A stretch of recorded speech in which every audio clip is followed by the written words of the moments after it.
Now, if that doesn't reel you in enough to get interested about this song, well, I'm gonna say a couple things and I'm gonna have a couple examples in this video right now, because today we're talking about why Hey Day Capriccio by Afterglow is a great modern rock song, and it actually captures a lot of things that are just awesome about rock. Well, it's mostly about the specific type of J-rock, where it's more like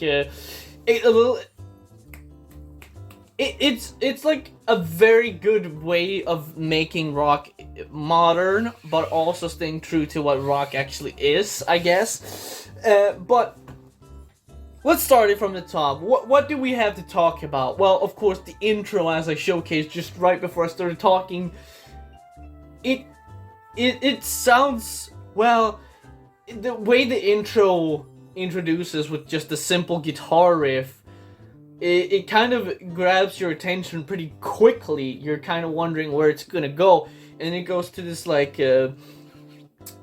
beat, the drum beat, which is actually the next point right after the intro and the intro drum beat. It's just so the way the guitar riff comes together with the drum beat, it's like, okay, this is this is what this song is like, you know. It kind of sets your expectation for it's gonna be a song that goes, wait, you get it, whatever, you know, the boop boop ga boop boop ga.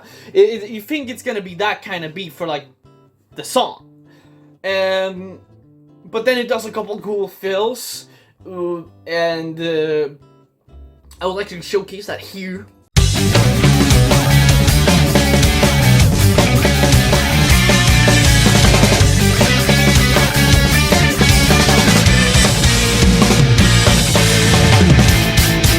And then it goes into the verse with a really nice riff, and a very cool verse beat on the drums, along with the vocals, which I think have very tasty, like the vocal like delivery with the timing is really tasty because of just how rhythmic they are, and we're gonna see that a lot in this song, especially like just take this like the first part of the verse, like right here.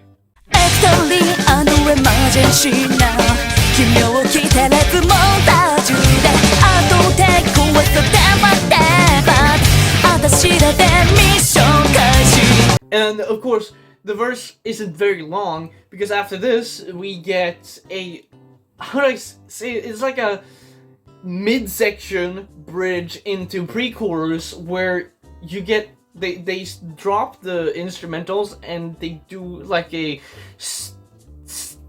start-stop riff where the drummer hits the tom and the snare at the same time, and just the way they did it is such a nice, like, almost heavy, like a heavy rock way, where it builds some tension and for like a bridge, but then it goes into like a pre-chorus, which is really nice. And this whole part, it sounds like this.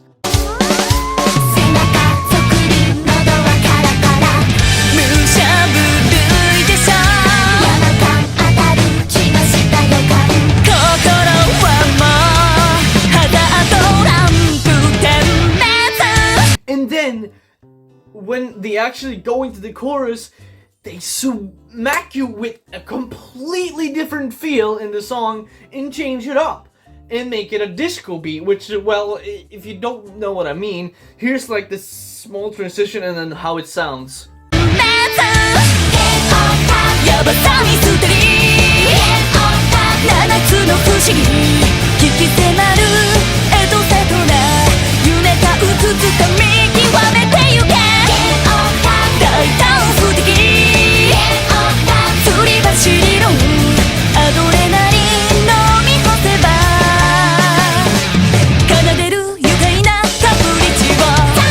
And then after the chorus, there's like a, well, at the end of the chorus, there's the sort of like follow up to the chorus, and the follow up goes into the next verse. It's kind of complicated to just explain it, but it's really tasty, and the way it's executed is just perfect, and it sounds like this.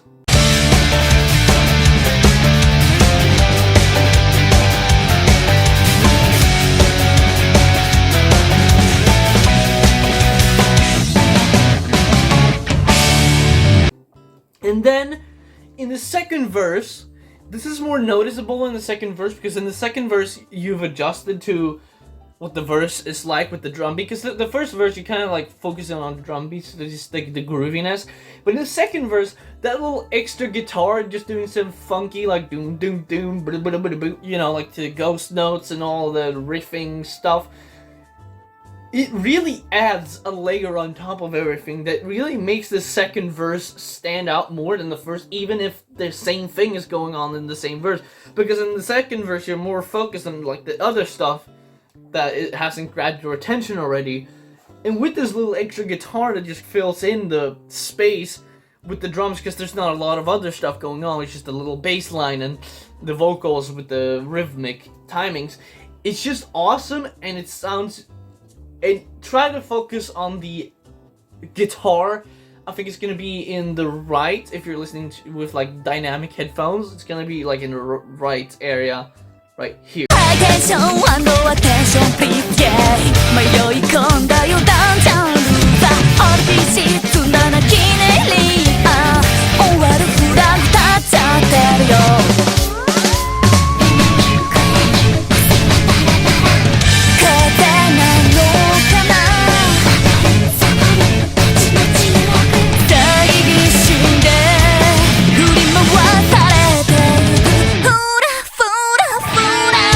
And then they do an extra long second pre-chorus, but this time they have an alteration where instead of just going into the chorus after the pre-chorus, she lays on the word in the she lays on like one little line in the lyrics, which really just accents really nicely with the song.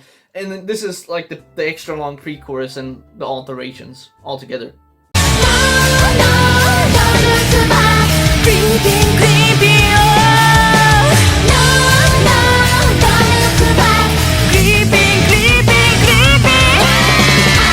And then the just explosion of the second chorus, which, I mean, is just so good. The second chorus hits harder than the first chorus because of this, like, the accent thing on the focus on like this repeating line, and then into the chorus. It just works, and then at the end of the chorus, it sounds, well, there's a little like, you know, the typical thing here with the drum fill, and then it goes into a little instrumental piano solo, which, well, I will put the little end thing here and the piano solo. Bam.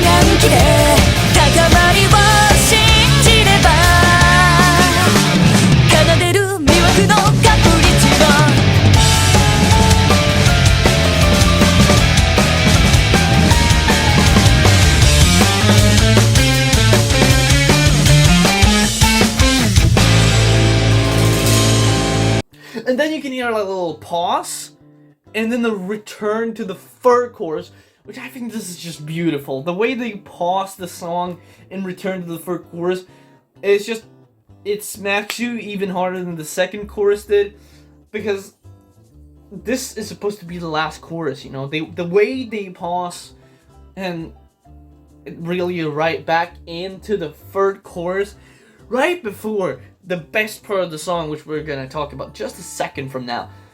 It just crumbles this entire song together, and you really get a feel for this like disco beat, and it's awesome. It's just good. It's just good. This is what it sounds like.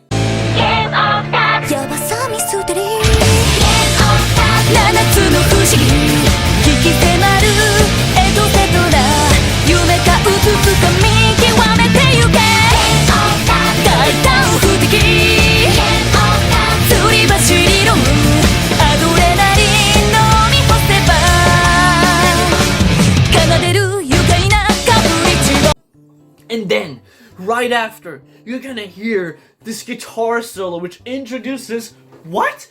Double bass in an anime song? I mean, if you didn't know, this song is from an anime called Bang Dream, but they're actually people who play the music that they write for the voice actors actually sing and play the music that they sing and play in the anime. So it's actually good, and it's actually worth a watch if you haven't already. So yeah, that's what you should be watching, trying out, and introduces double bass in the guitar solo.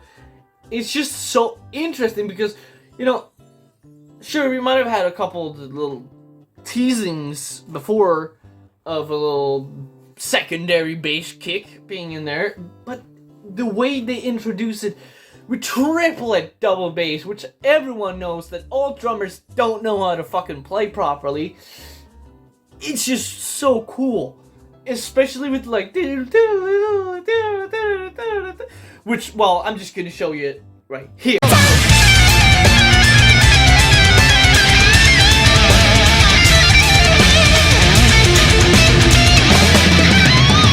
Well, then, right after guitar solo, you think, okay, well, that's just a simple little triplet double bass. It's not super fast. Of course it's not super fast, but it's still cool, you know, having a double bass section like that and a guitar solo in a song like this.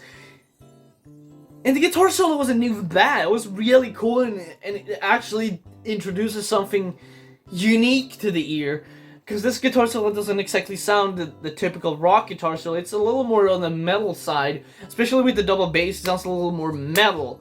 And that's what I like. That's what I'm talking about with the heavy rock. That's why this is a great rock song. Because it introduces heavy elements from a little bit of heavy metal. And just makes it a heavy rock song. But it's a really tasty, almost jazzy, funky rock song as well. But then, the tasty part after guitar solo, just do, and then it goes into even more cooler double bass right after that, which sounds like this.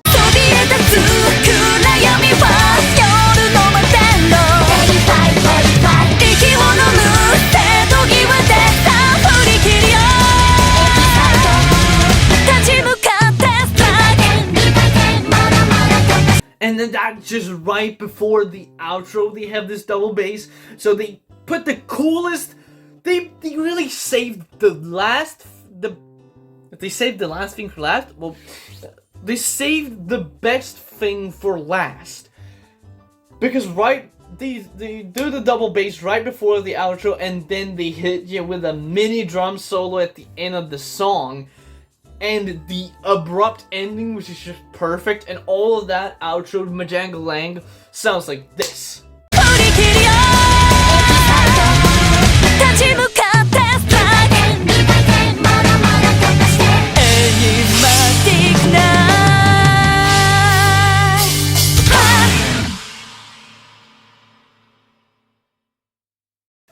And yeah, I think my point has been conveyed. I think I've done all the examples. I sat and listened to the song and wrote these down really quickly. I was going like a fucking 200 words per minute there, typing down as the song was going, like all the ideas that I got from the song. But really, just sit down and focus on all these points. I'm gonna probably put these points in the pinned comment. Points. I'm gonna call it points, so I know what it is. And I'm gonna put this in the pinned comment so you can please just listen to the song and take in these points like as they go, and just really understand like what the song really does with these points that I have, because these points are just objective points of what happens in the song, but these are points of why this is a great rock song, because it's not just the typical I am a rock and roller, yeah, boom boom ga, boom boom ga, boom boom ga, rock and roll, rock and roll, rock and roll. No, it actually has some tasty rock and roll, and you know, it actually does something. It's not just AC/DC, fucking mindless, boggling, you know, stuff. It's actually funky, jazzy stuff and rocky metal. It's a combination of a little bit of everything. Disco even. Like, there's a multi-genre thing happening in just one rock song, and that's not to mention Afterglow has a great discography, which the reason why I even made this video is because of my boyfriend, which actually reminded me of this band.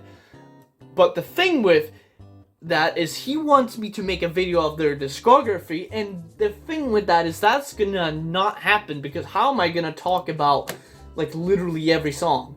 They have a new album in 2021. Actually, this just looks like the same songs from before, but a couple more new songs. But they have, I mean, like one. What? This is weird. They have like a couple albums already, so I don't think that's gonna happen. Obviously. Oh, I already had their discography, but I mean, still, it's at least like 20 or so songs, and I can't do the entire discography, but this song in particular, this song is like a solid 20 out of 10. I mean, it's 666, a million out of 10.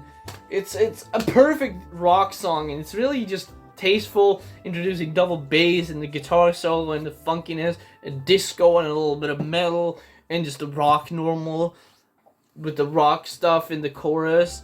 And yeah, I think I conveyed my point. So yeah, I've been Suicide Grind, and you've been watching me explain why Hey Day Capriccio by Afterglow is a great modern rock song. But that's it for now. I hope to see you guys in the next video. I will try to make a couple more videos like this one now that I don't have this fucking annoying ass Satan sending me packages and shit. I'll make more effort videos now where I actually edit them and actually kind of feel like editing it. This is just the first video into this kind of edited series, which I'm not really sure if it's a series. I'm not sure if I'm gonna call them anything, or if I'm gonna make it a series where I call it a specific thing, like band reviews, but this is not really a review. This is just explaining why it's great, which I guess is kind of a review. So I guess I could say band analysis videos.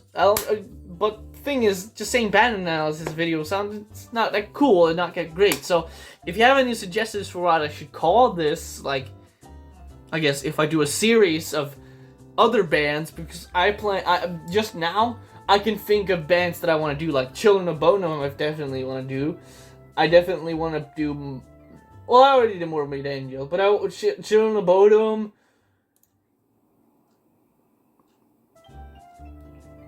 Nile, Children of Bodom, Nile,